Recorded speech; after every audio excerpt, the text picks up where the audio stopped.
రంగారెడ్డి జిల్లా చుక్కల్ నియోజకవర్గం మద్నూరు మండల పెద్ద ఎక్లర గ్రామ రోడ్డు గుంతలుగా ఏర్పడడంతో స్థానిక మాజీ సర్పంచ్ సొసైటీ చైర్మన్ శ్రీనివాస్ పటేల్ వర్షాకాలంలో ఇబ్బందిగా మారడంతో ఎమ్మెల్యే దృష్టికి తీసుకెళ్లగా ఎమ్మెల్యే తోట లక్ష్మీకాంతరావు వెంటనే స్పందించి తక్షణమే రోడ్డు మరమ్మతులు చేపట్టాలని అన్నారు.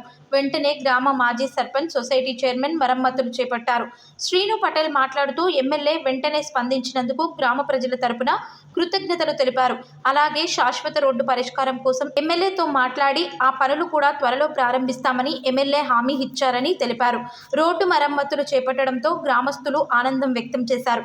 ఈ కార్యక్రమంలో సొసైటీ చైర్మన్ శ్రీనివాస్ పటేల్ మరియు కాంగ్రెస్ కార్యకర్తలు పాల్గొన్నారు.